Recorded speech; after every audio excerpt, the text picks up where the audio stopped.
Long ago, before books were written, and long before the world was divided by borders, we told stories. Under moonlit skies and beside crackling fires, voices rose in rhythm, from the heart of Africa to the corners of the earth. Tales of clever animals, wise elders, curious children, spirits, heroes, and lessons whispered through time. Welcome to Compiler Tales, where the old stories breathe again, and every tale brings you a little closer to home. Come closer. Listen well. The story begins. The evening Lagos sky was already darkened by thick, moody clouds when Amira Nwachukwu stepped into the bustling community grocery store on Alagamaji Street, shielding herself from the drizzle with a frayed umbrella and soaked canvas bag over her shoulder. She had just finished her weekly tutoring for a group of students who couldn't afford extra lessons and had barely enough to spare for her own essentials. The store was crowded with chatter, the scent of smoked fish and fresh bread filling the narrow aisles as the overhead lights flickered intermittently. Amira weaved through the crowd, humming softly to herself, unaware that fate had already positioned her for an encounter she could never predict. At the checkout queue, a tall, lean man in a worn gray hoodie stood in front of her, visibly flustered. He was dark-skinned, clean-shaven with a distracted look in his tired eyes, and his body language betrayed discomfort. Not the usual Lagos anxiety, but something deeper, more unfamiliar, like a man used to control, now struggling in chaos. The cashier tapped her acrylic nails impatiently as he handed over his bank card once, twice, then a third time. All rejected. No funds, Oga, she barked. The man awkwardly patted his pockets, voice low, his face masked in embarrassment. I'm sorry, I must have. He trailed off. People behind him scoffed. Someone muttered, "See this one, oh," while another urged the line to move. Amira watched the scene unfold, her heart tugged not by pity, but a familiar instinct to help without needing recognition. She reached for her wallet quietly, tapped her card, and said softly, "It's just groceries. Let it go." He turned slowly to look at her, brows knitted, lips parted, as if trying to process why a stranger would do such a thing without asking who he was or what he could repay. The man, stunned by her act, mumbled a thank you, then offered to write down his contact so he could refund her. Amira only smiled, waving off the gesture as she picked up her loaf of bread and sardines. "It's not that deep," she replied, her voice light, calm, the kind of voice that could cool even the hottest day. She was used to small sacrifices, teaching in a local public secondary school, living modestly in a one-room self-contained flat with fading walls and ceiling fans that wheezed at night. Amira had learned that the world didn't always reward kindness, but that didn't mean one should stop giving it. The man followed her outside with his bag of groceries, standing awkwardly in the rain as she opened her umbrella. "You don't know what this means to me," he said, holding the bag like it contained his last breath. She chuckled. "It's bread and eggs. It won't change the world." But it had for him, because Brian Cole, reclusive CEO of Coltech, worth billions in assets and global accolades, had just met a woman who didn't care for his name, his suit, or the brand of watch he usually wore. A woman who simply saw a man in need and responded without calculation. As Amira walked away, humming again, Brian stood frozen, not because he was cold or drenched, but because he'd felt something stir within him he hadn't felt in years. Something gentle, something like home. And in that moment, unknown to her, Amira had not just paid for groceries. She had rewritten the entire arc of his carefully controlled world. Brian Cole stood at the window of the modest Airbnb apartment he had rented in Yaba, staring blankly at the traffic crawling below. It had been 2 months since he disappeared from the media spotlight, after the internal scandal at Coltech, a betrayal from within that exposed fraudulent investments and laid bare the shallow loyalty of some executives. Brian had stepped down temporarily and fled Nigeria's elite circles. His mind was a war zone of bitterness, shame, and exhaustion. Gone were the tailored suits and glass conference rooms. Now he moved in jeans and dusty trainers, blending into the city like an invisible man. But yesterday had shifted something. The woman at the store, the one who paid without flinching, haunted his thoughts. Her eyes had no expectation, her words no judgment. She wasn't interested in apologies, receipts, or headlines.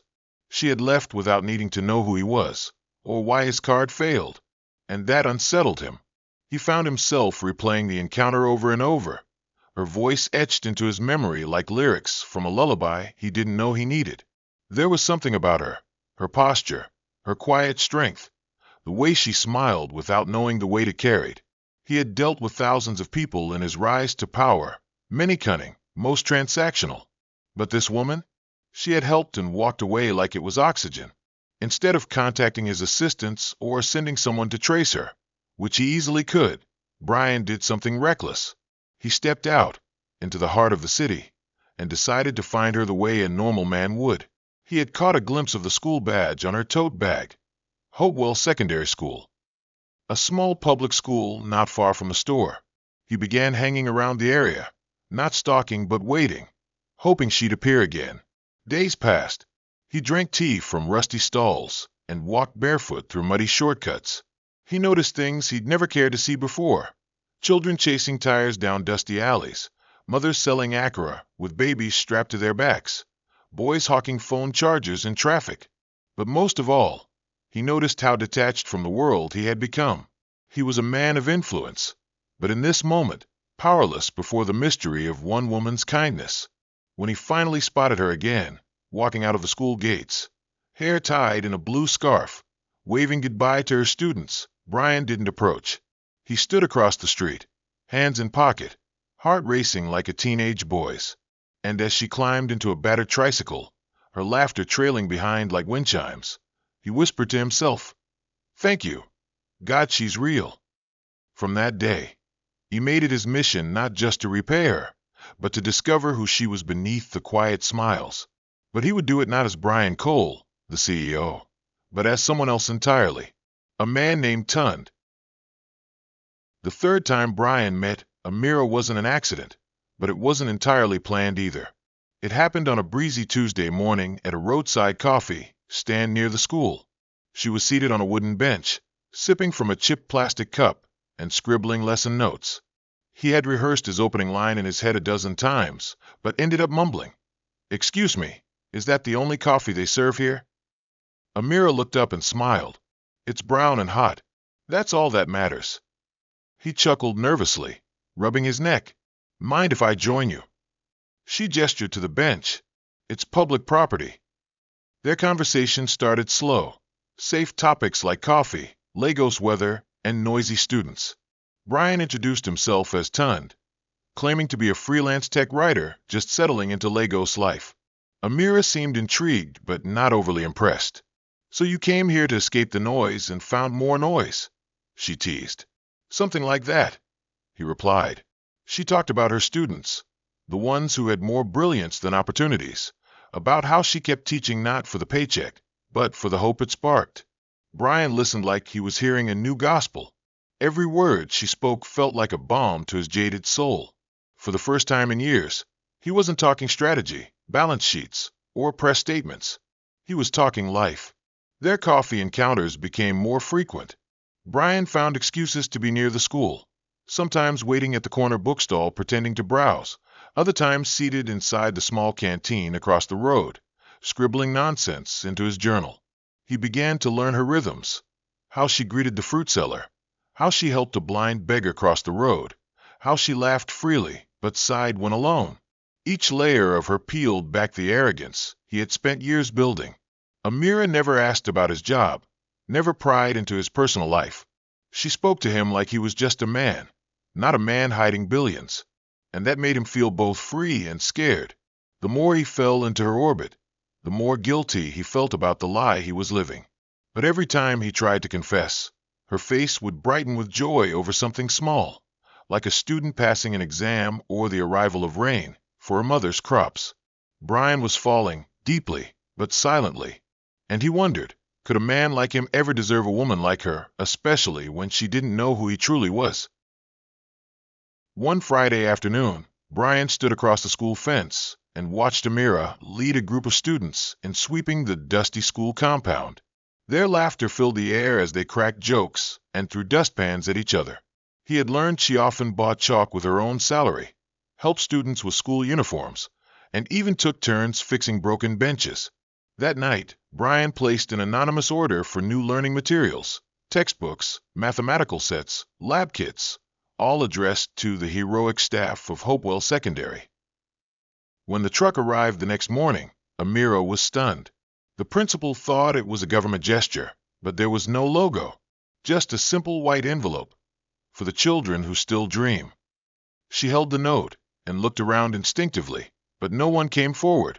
Brian, hidden behind the bookshop's tinted window, watched her expression change from confusion to joy to a thoughtful silence. She held the note to her chest for a second, then tucked it into her diary. He smiled quietly. It wasn't just about repaying her anymore. It was about giving her back the kind of miracles she gave to others daily, without asking. That evening, they met again at their usual coffee spot. She looked more tired than usual. He asked why, and she said, "Sometimes kindness makes you cry harder than pain. I don't even know who sent those things, but it reminded me that someone is always watching, even if we can't see them." Brian sipped his coffee slowly, his throat suddenly tight. "Maybe they just wanted you to know you matter," he replied. She smiled faintly and nodded. "Maybe." As dusk settled and the crickets began their song, Brian felt a warmth he hadn't known in years. He had spent so long being seen by the world and admired from a distance, but never loved up close for who he was, until now. Amira didn't need his wealth, didn't chase his fame. She simply saw him as Tund, the quiet, awkward man who drank too much coffee and asked too many questions. And he saw her not just as a woman, but as a mirror of what he wished he had become if life hadn't twisted him into someone else. And still, he hadn't told her the truth. Not yet. Not because he didn't want to, but because he feared she might stop smiling when she finally did. The dinner invitation was spontaneous, almost clumsily so, but Amira accepted it with a curious smile that made Brian's heart pound in a way he hadn't felt in years. They met at a quiet bistro tucked between two overgrown trees off Herbert Macaulay Road. Brian had picked the place carefully, simple, charming, with paper menus and dim lighting that made everything feel less polished, more personal. Amira wore a navy blue dress with flat sandals, her hair tied into a low puff. No makeup except a dab of lip gloss. She looked like peace itself, and Brian couldn't take his eyes off her.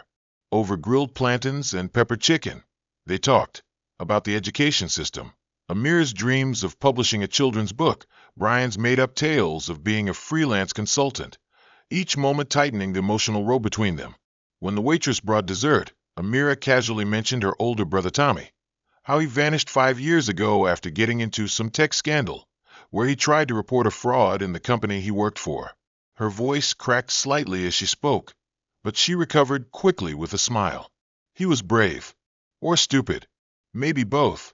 We never heard from him again. Brian froze. The name hit him like a hammer. Tommy Nwachukwu. It wasn't a common name. He had heard it during an internal meeting 5 years ago at Coltech, a young analyst who uncovered discrepancies in the investment books, a whistleblower who vanished before he could testify. Brian had dismissed it at the time. A maid had assured him it was being handled internally. Now, sitting across from Tommy's sister, who had unknowingly changed his life with one act of kindness, Brian felt the earth shift beneath him. He excused himself, feigning a headache, and walked to the restroom. There, staring into the cracked mirror, he whispered, "What have I done?" He splashed water on his face and returned to the table, his mind a whirlwind. Amira noticed the change. "You okay?" she asked gently. He nodded, forcing a smile. "Yeah, just too much pepper." They laughed, but the warmth had dipped. That night, Brian walked her to her street and watched her wave goodnight with that same easy grace. When she disappeared behind her gate, he leaned against the wall and let out a long, trembling breath. The woman he was falling for was the sister of a man his company had silenced, and she didn't even know who he really was. Brian didn't sleep that night. The moment he returned to his flat, he powered on his secured laptop, the one he kept hidden even while undercover, and began digging. His fingers trembled as he typed Tommy Nwachukwu into Coltech's old employee records. The profile popped up quickly. Data analyst, employed 2017, last activity, whistleblower complaint on encrypted internal servers. A file labeled sensitive conflict had been marked as resolved by none other than a maid. Brian's jaw clenched. He clicked through dozens of folders, reading every email thread, every sanitized report. Tommy had discovered that funds meant for tech infrastructure in underdeveloped regions had been diverted into shell accounts. Money that was meant to build solar learning centers had instead funded a maid's pet project abroad. Brian hadn't known the full depth then, or maybe he hadn't wanted to. Either way, the company had covered it up. And Tommy, no record of resignation, no exit interview, no follow-up, just gone. Guilt punched through Brian's chest like a wrecking ball. He imagined Amira holding on to hope all these years, while he and the maid kept spinning public statements and profit margins. In the following days, Brian avoided Amira. He needed space to think and plan. He couldn't lie to her forever, but he also couldn't dump the truth on her like a confession. Not yet. He reached out to his former head of security under an alias, asking for any off-record leads on Tommy's last movements. Meanwhile, he trailed Amira's daily rhythm from a distance. The way she made jokes with the janitor, tutored struggling students after hours, or left notes in children's bags that said, "You are enough." Every new glimpse of her generosity deepened the ache in his chest. She was falling fortund, the humble wanderer with a mysterious smile, not Brian Cole, the man who unknowingly presided over her family's heartbreak. One evening, Brian overheard her telling Hugo, "Tund reminds me of my brother. He listens, like Tommy used to." That broke him. Back in his flat, Brian stared at his reflection, remembering who he had become, a man running from his wealth, from his failure, and now from love. He didn't just want to make things right. He wanted to be worthy of her belief in humanity. And to do that, he had to find Tommy, or the truth behind what really happened. That Saturday evening, the skies opened in a sudden, violent downpour. Lagos rain, the kind that turned sidewalks into streams and swallowed tricycles whole. Amira had been caught on her way home from an errand, clutching a polythene bag of children's books, when she spotted a familiar figure, waving her over from a nearby rooftop cafe with a half-torn awning. It was Brian, or rather Tund, soaked but smiling like a schoolboy who'd built the world's worst treehouse. "Come up before you float away," he shouted. Laughing, she climbed up the slippery iron stairs and joined him under the fluttering shade. They sat side by side on a wooden bench, shoes off, steam rising from their clothes. He brought akara and soft drinks, and they ate with their fingers, rain pattering like music above them. Between bites, they shared stories. Amira talking about her late father who used to recite Yoruba proverbs over jollof rice. Brian inventing tales of his fictional aunt in Ibadan who taught him how to code on a broken desktop. They were comfortable, unfiltered. For few precious hours, neither wealth nor pain existed. Only two people leaning into warmth under the weight of water. As thunder cracked overhead, Amira grew quiet. "Sometimes," she whispered, "I wonder if my brother was silenced not just by whoever made him disappear, but by life itself. People forget you if you don't shout loud enough." Brian turned toward her, her face glowing with rain and resilience. He wanted to hold her, to speak, to pour out his truth, but the words stuck like stones in his throat. "I don't believe that," he said instead. "Some people never get forgotten. They live in the way we treat others. Like you do."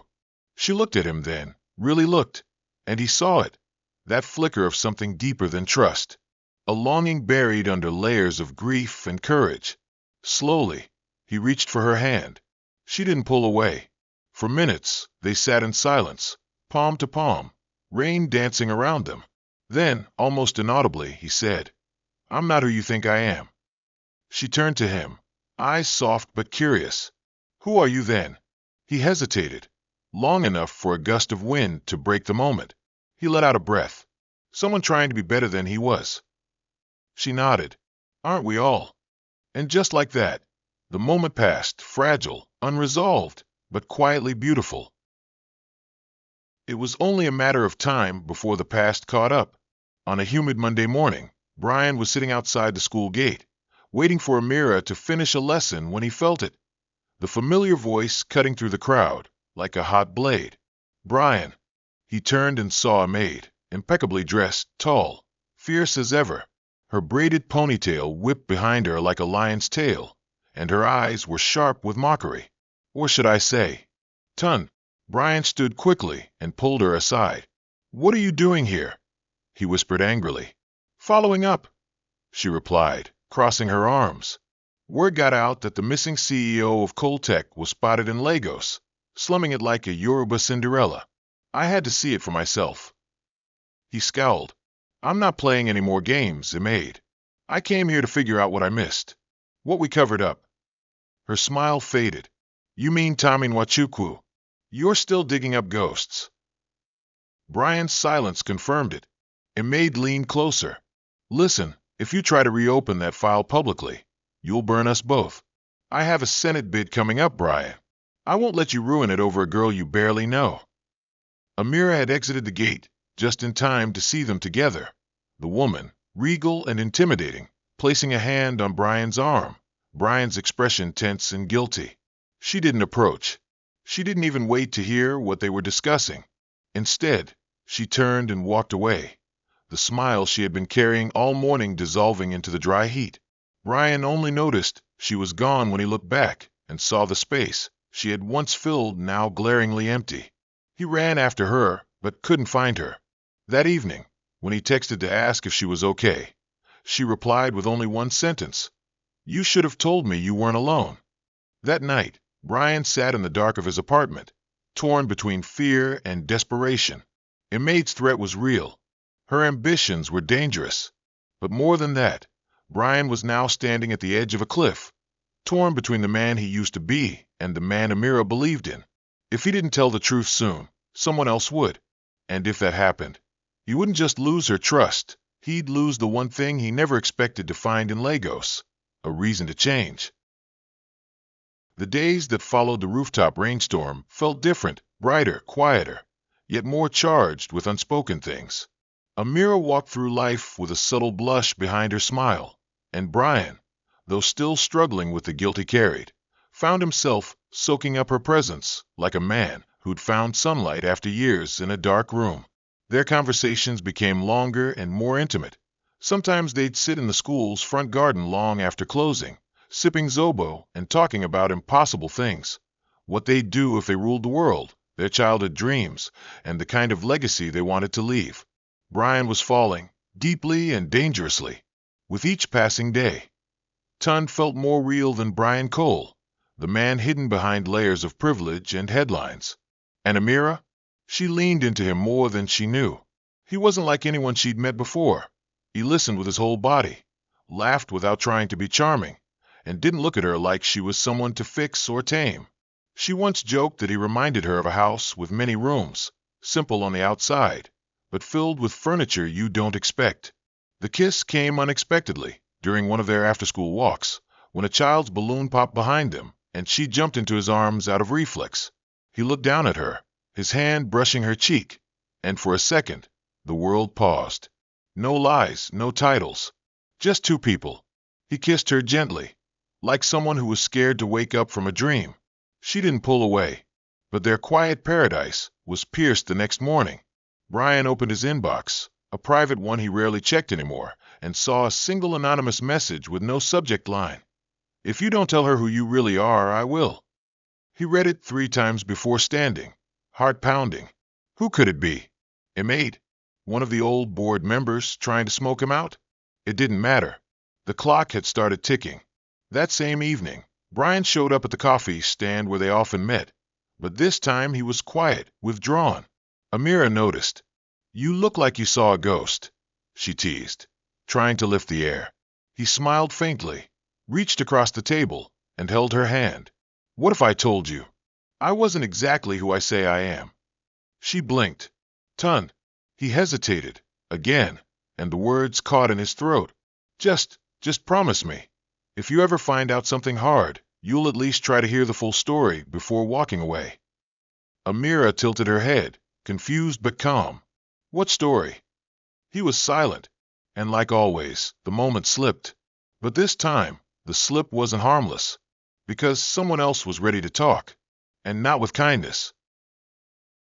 Amira was in the middle of preparing her civic education lesson when the school secretary rushed into the staff room, waving a printed email with the words, "Breaking news," scrawled on the header. "Amira," the woman panted. "Your name, it's in the papers. Your school got picked for that international tech grant, the Coltech Future Sparks Initiative." Amira blinked, confused. "What?" The staff room erupted in chatter. Everyone crowded around the single computer at the corner to watch the live announcement streaming online. There it was, Coltech, one of the country's most powerful tech corporations, announcing a new round of scholarships and infrastructure upgrades for underfunded schools. Among the beneficiaries, Hopewell Secondary School, with special mention of Amira Nwachukwu, exemplary educator and community contributor. Her face paled. She had never applied for such a program. She wasn't even aware it existed. And why would Coltech, of all companies, mention her by name? She felt dizzy. Her phone buzzed repeatedly with messages from colleagues, friends, former students. As her colleagues celebrated, she quietly stepped out of the room, her heart pounding. This was no accident. Someone had put her name forward. But who? That night, Brian sat in his apartment, watching the announcement replay in silence. His name, her name, both said aloud in the same breath. It wasn't supposed to happen this way. He had planned to reveal himself gently, with explanations, context, humility. But now the story was out, or at least enough of it to raise questions. Amira hadn't called. She hadn't shown up at their coffee spot. Brian paced his small room like a prisoner waiting on a verdict. He thought about going to her directly, but part of him still hoped she'd give him the chance to explain first. Meanwhile, a maid sat in her luxury flat on Banana Island, swirling wine in her glass and smiling darkly. She had pushed the story out, not enough to cause scandal, but enough to trigger suspicion, enough to make Amira ask questions. Brian's weakness was always his heart. She had known it the moment he started withdrawing from the firm. She had warned him, "There's no room for softness in empire building." Now she watched as the girl in the scarf and flat shoes stood in a storm she didn't even know was coming. And all Brian could do was hope she didn't disappear before he found the courage to tell her everything. Amira sat on her narrow bed that night, laptop glowing on her thighs, fingers trembling as she typed Tund Lagos Coltech into the search bar.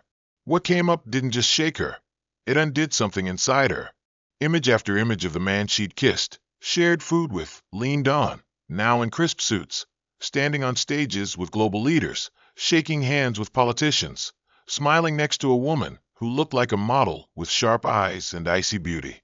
Brian Cole, billionaire tech mogul, the man she had saved from a declined card, the man she had called Tund, the man who had sat across from her day after day, lying through his teeth. Her screen dimmed from inactivity, but she didn't notice. The air around her felt heavy, too thick to breathe. She remembered his silences, his hesitant phrases, his avoidance when she spoke of her brother. It all began to make sense. And it hurt, not because he was rich or famous, but because he hadn't trusted her enough to be honest. That betrayal stung more than anything. The next day, she didn't go to school. She turned off her phone, shut her windows, and cried. Not because she had lost him, but because she had believed him. Hugo came by, worried, knocking on her door until she finally opened it. When she told him what happened, his face grew still. "You mean he's Brian Cole? Coltech?"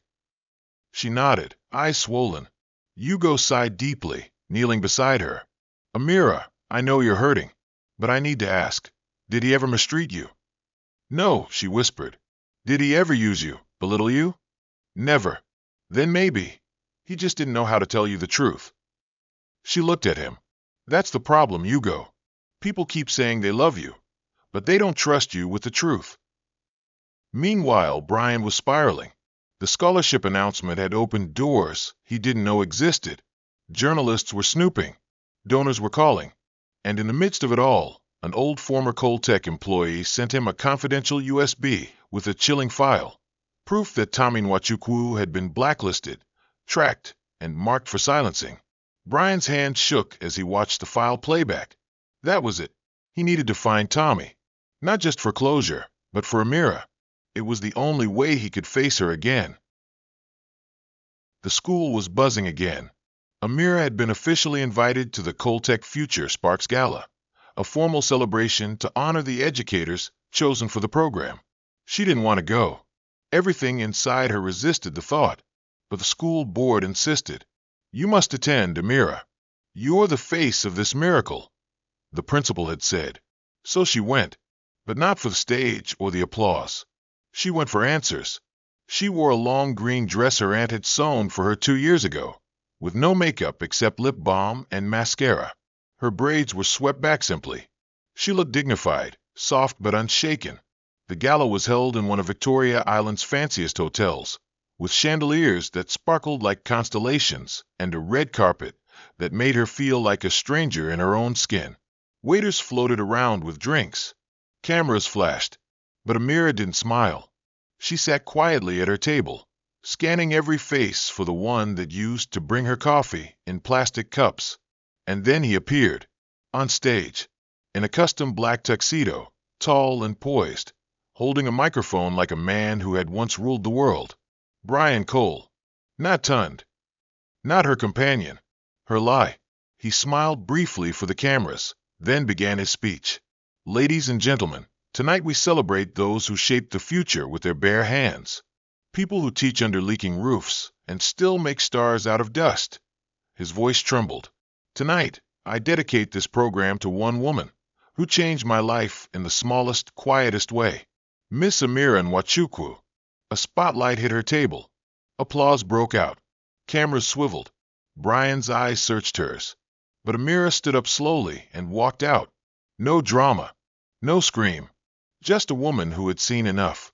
Outside, the rain had begun to fall again, soft, persistent. As she stood under the hotel canopy, someone ran after her. Amira. Brian called. She turned around.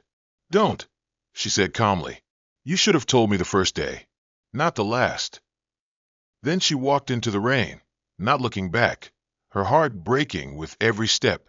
And Brian stood frozen, watching the only real thing in his world slip away. The days after the gala passed in heavy silence. Brian's calls went unanswered. His texts remained unread. Amira had vanished from his world as swiftly as she had entered it, not by distance, but by choice. And that, more than anything, shattered him. He sat in his apartment, surrounded by newspapers celebrating his return, articles praising the Future Sparks initiative, and congratulatory emails from world leaders, but none of it mattered. It was all noise. The only voice he wanted to hear had gone quiet. Brian stared at the door every night, half hoping she would appear, angry or crying or anything. But she didn't. Meanwhile, Amira moved through her days like a ghost in her own life. She still taught, still marked scripts, still smiled at her students, but there was a hollowness to it. She felt exposed, betrayed, and worst of all, foolish. How could she have missed it? All the signs were there. The nervous silences, the expensive shoes he tried to hide, the way he always avoided certain topics. She had been falling for a story, not a person. And though he had never once treated her badly, the lie made every good moment now feel like manipulation. Hugo watched from the sidelines, heart aching for her, yet too honorable to take advantage. He helped carry her books, offered to drive her home, listened without judgment. But Amira was distant, not cruel, just lost. One afternoon, she sat in the empty staff room long after closing hours, staring at a love note a student had passed during class. It read, "Dear Miss Amira, you are the only reason I believe in people." She clutched the paper and burst into tears. She wasn't crying because she missed Brian. She was crying because she believed him, because for the first time in years, someone had made her laugh freely, dance in the rain, dream again. And now, it felt like all of it was borrowed from a world she didn't belong to. At home, her mother tried to console her with scripture. The Lord is near to the brokenhearted, but even the verses rang hollow. Brian, on the other hand, had stopped checking the news. He deleted the apps, unplugged his television, and shut himself away from the world. But each time he heard a student's voice, or the word teacher. It felt like her name was being whispered through the walls of his guilt. And for once, he wasn't sure if love could fix what truth had broken. Brian stood outside Amira's old apartment building in Meta, holding an envelope in one hand and a bouquet of wild sunflowers in the other. The building looked tired, like it had stories it was too weary to tell. The gate was ajar, the walls stained with years of Lagos rain and city soot. He had taken a chance coming here, not even sure if she still visited the place. But he had to try. He climbed the narrow stairwell, familiar even in its grime, and stopped at the faded blue door he once watched her disappear into months ago. He knocked gently. Nothing. Knocked again. Silence. Finally, he crouched and slipped the envelope through the door. It contained a letter, not pleading for forgiveness, but sharing his soul. He stood there a while, unsure what else to do, then turned to leave. As he did, an elderly woman from a neighboring flat stepped out, squinting at him. "You're looking for the teacher, ABI?" Brian nodded. "She moved out last month," the woman said, adjusting her wrapper. "But she comes sometimes. Leaves notes. Cries in the corner when no one's watching." Brian's throat tightened. Feeling helpless, he descended the stairs and found himself walking back inside out of instinct. He sat on the step she used to wait on, the same one where she once told him about her father's proverbs. Then something caught his eye. A folded paper tucked between the iron rails of the stairwell. He reached for it and realized it was a letter, the handwriting unmistakable. It was addressed to the man I'm scared to miss. He unfolded it with trembling hands. It read, "If he's truly who he says he is, I hope he knows love is not about protection. It's about truth. And sometimes, when you protect someone from the truth, you rob them of the choice to love you anyway." The paper slipped from his hand as he leaned back, crushed by the weight of her words. All this time, he thought he was shielding her, but what he had done was decide for her. And that was the betrayal she could never explain with tears. Brian sat there until the moon came out, the letter resting against his chest, the flowers wilting at his side. In that moment, he realized this wasn't about grand gestures or redemption arcs. If he wanted her back, he had to stop fixing things and start facing them. In a remote corner of Abadan, a man named Tunde Adeyemi had lived for years under borrowed silence and a false name. He kept to himself, worked as a data clerk in a community clinic, and avoided cameras like poison. But inside him lived a storm, one that refused to pass. He watched the gala replay online, flinched when Brian Cole's face appeared, and turned the screen off the moment he heard his sister's name. Tommy Nwachukwu had buried himself in a new life, because the old one had nearly cost him everything. After the whistleblower scandal at Coltech, he had received anonymous threats, been followed by unmarked cars, and eventually told by a friend on the inside to disappear if he valued his life. So he did. Changed names, burned his SIM, swallowed his voice. But now, seeing Brian speak of Amira on national television as if she were a token, that cracked something in him. He hadn't seen Amira in 5 years. 5 years of wondering if she hated him for leaving, or worse, thought he was dead. And now Brian was using her name, again, without her permission. He needed answers, closure, maybe confrontation. Unbeknownst to Tommy, Brian had already begun searching for him, and had narrowed the trail to a health data center in Abadan. He arrived on a Monday afternoon, casual clothes, no bodyguards, nothing but conviction. It took hours and some persuasion, but eventually, Brian stood face to face with the ghost. Tommy froze when he saw him, dropping the folder in his hand. "You," he whispered. Brian raised his hands. "I came to talk. Not as Coltech. As a man." They sat under a mango tree behind the clinic, the air between them hot and heavy. Brian poured everything out, from the scandal to Amira, from the lie to the brokenness. He even admitted his silence about the cover-up. "I didn't know what they did to you," Brian said quietly. "But now I do. And I swear I'm making it right." Tommy studied him, expression unreadable. "You don't fix things by dating the victim's sister," he said. "I know," Brian replied. "That's not why I fell in love with her." They sat in silence. Then Tommy asked the question that had lived in his bones. Does she still look for me? Brian swallowed. Every day. Tommy nodded slowly. Then take me to her. But not for you. For her. News travels fast in Lagos, faster when a billionaire is involved. A clip from Brian's impromptu speech at a charity conference hit the internet and went viral within hours. It wasn't scripted, wasn't slick. It was raw. There was a woman, he said, voice thick with emotion, who paid for my groceries when I had nothing, even though I had everything. I lied to her. I lost her. But she reminded me that kindness is never wasted, and that sometimes redemption starts with admitting you don't deserve it. The video was shared thousands of times. Teachers all over the country reposted it, saying, "This one is for us." Amira watched it late at night, alone on her phone. She wanted to hate him for it, but the sincerity in his eyes, that same softness she fell in love with, made her walls tremble. Still, she wasn't ready. Not yet. Meanwhile, the ministry called Hopewell Secondary. Donations rolled in. Alumni returned. Students who had dropped out came back, all in Amira's name. The woman who once paid for groceries had become the face of grace. Brian stayed away. He didn't want to force another moment, but he arranged for one last thing. A community project in Tommy's name. A tech hub to train underprivileged youth in data analysis, coding, and entrepreneurship. When the proposal was approved and a press release made it public, Amira's heart nearly stopped. The Tommy Nwachukwu Innovation Center, funded by Brian Cole, designed by his sister. It was the first time she saw her brother's name in public without fear, and it shattered her. Hugo found her sitting under the school's mango tree, clutching the printed flyer. "He found Tommy," she whispered.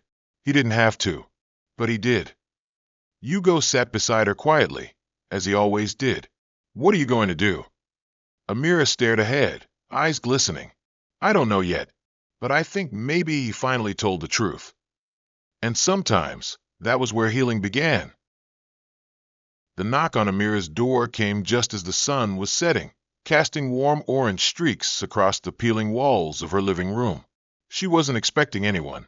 She had just finished grading papers, her pen still tucked behind her ear, and her face still slightly damp from the emotional video of Brian's confession she'd rewatched for the third time that week. When she opened the door, the world shifted. Tommy stood there alive, breathing, eyes full of years lost and memories buried. Her mouth opened, but no sound came. She simply reached forward and touched his face, as if confirming he wasn't a dream. "It's me, Mimi," he whispered. "It's really me." She collapsed into his arms, sobbing uncontrollably, her knees buckling under the weight of disbelief, joy, pain, and delayed healing. He held her tight, crying too, whispering apologies into her hair. "I'm so sorry I left. I thought I was protecting you." She pulled back and held his face again. "I thought you were dead. They told us nothing. Nothing, Tommy." They sat for hours, no dinner, no music, just silence broken by scattered questions and deeper silences. Tommy explained everything. How after exposing the fraud at Coltech, he began receiving threats. How an insider helped him disappear. How he changed his name, cut off everyone, and never once stopped thinking about her. "Then Brian showed up," Tommy said, "and told me everything. He's not the man I thought he'd be. He didn't just find me, Amira. He wanted to give you closure, even if it meant losing you forever." Amira sat stunned, her arms wrapped around her knees. She stared at the floor for a long time before whispering, "I don't know how to feel. I hate him for lying, but I see what he's done, and it's beautiful." Tommy nodded. "Then maybe, just maybe, it's not too late." He reached into his bag and handed her a flash drive. "This is my testimony. If I disappear again, the truth won't. Brian said the world deserves it, but more importantly, you deserve peace." Amira clutched the device like it was a sacred scroll. That night, sleep found her with less fear, and hope came back like an old friend, gently knocking beside it. The package arrived 2 days later, wrapped in simple brown paper, with no return address, but a handwriting she recognized instantly, his, Brian's. Amira hesitated before opening it, heart racing. Inside was a black, leather-bound journal and a note that read, I never sent these because I was scared of the truth. But truth deserves a voice, even if it trembles. She sat on her couch, tears already welling, and began to read. Each entry was a letter, dated, honest, raw, from the night they first met at the grocery store to their rooftop laughter in the rain, to his breakdown after the gala. One letter said, "I watched you pray with your students and realized I'd never met anyone more wealthy than you."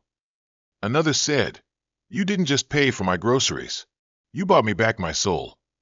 One entry, undated but tear-stained, simply said, "I love you enough to lose you, but I hope I don't have to." With each word, Amira felt her bitterness melt, replaced by a strange ache that wasn't pain but longing. Not just for him, but for the love that had grown between them, organic and flawed, born in the ordinary and tested in truth. He hadn't tried to impress her with money or power. He had watched, listened, and loved her in silence, even when it cost him peace. Hugo stopped by that afternoon, and when he saw her crying with a book in her hands, he didn't ask questions. He only placed a cup of tea beside her and said, "It's okay to forgive people who tried." Amira nodded slowly. "I just wish he'd told me earlier." Hugo sighed. He should have. But sometimes people carry shame like armor, not to hurt us, but to survive their own guilt. Later that night, Amira returned the journal to its wrapping, kissed it, and whispered, "You told the truth in the end. I see it now." Then she stepped outside under the stars, heart unsure, but no longer closed. She didn't know if love was still waiting for her, but she knew one thing. If it was, it had earned its place. The rain came down in sheets that Thursday evening, loud and persistent, as if the sky had held back its tears until now. Brian stood at their old coffee stand, now partially boarded up due to renovations. The bench where she used to sit was gone, but he stood in the spot they once shared, soaked through, holding a single sunflower in his hand. He had no idea if she would come. He had not sent another letter, made another call, or tried to beg. He had said everything already, and now he waited, not to win, but to witness whatever she chose. People passed by, stared, whispered. Some recognized him, others didn't, but none of it mattered. He kept his eyes on the road, on the turn that led from her school, praying with a patience he hadn't known he possessed. Minutes passed, then an hour. Then she came, walking slowly, umbrella in one hand, her scarf tied tightly around her head, face bare, and eyes already wet, not from the rain, but from everything they hadn't said in person. Brian straightened, heart thudding. She stopped a few feet away, closed her umbrella, and stood in the rain with him. "You really waited," she said. "I said I would," he replied. She looked at him long, like she was reading his soul. "You should have told me everything," she whispered. He nodded, water dripping from his jaw. "I know. I was afraid. But I already lost you, and I realized that was worse than the truth." The sunflower trembled in his hand. She stepped forward, slowly, until they were face to face. "You lied," she said, "but you also listened. You also gave. And you found Tommy." She touched his face. "I hated you for not trusting me, but I never stopped loving the man you were when you forgot your title." Brian closed his eyes, her touch sacred. "Can we begin again?" he asked. She exhaled. "Not from the beginning, but maybe from the place where we paused." She leaned in. Their foreheads touched. The rain didn't matter anymore. The world had forgiven them. 3 months later, the Taminwachuku Innovation Hub opened in the heart of Lagos. Built in partnership with Brian's firm, but led entirely by grassroots educators, it was designed to train young minds in data science, artificial intelligence, and ethical leadership. Amira stood beside her brother during the ribbon cutting, both smiling, both healing, both standing tall. Tommy had begun speaking publicly again, not just about the corruption he exposed, but about the power of speaking up, of choosing faith over fear. Brian, standing a few feet back, watched it all with quiet pride. He didn't need the front row anymore. He had everything he needed in that moment: purpose, peace, and the woman who had taught him how to love without fear. Later that day, they walked hand in hand through a children's science fair, sponsored by the new hub. Children ran around with robots made of recycled metal and programs that simulated rainfall models. As they stopped at a booth built by one of Amira's students, a little girl with missing teeth handed them a card drawn with crayons. It read, "Thank you, Ms. Amira and Mr. Tund, for teaching us what love looks like." Amira held the card to her chest and looked up at Brian. He smiled gently. "Still Tund to them, huh?" She grinned. "Tund was the man who taught me how to see with my heart." Brian chuckled, pulled her closer, and said softly, "Then maybe he deserves a second life." As the crowd cheered behind them and cameras flashed, they kissed, not for spectacle, not for press, but for each other. A kiss that said, "We fell apart, told the truth, and chose to rise anyway." And this time, they would build their story not on secrecy, but on the beauty of second chances, one sunflower, one rainy day, one small act of kindness at a time. Thank you for listening. Please subscribe and share to keep the stories alive. More tales await on Compiler Tales.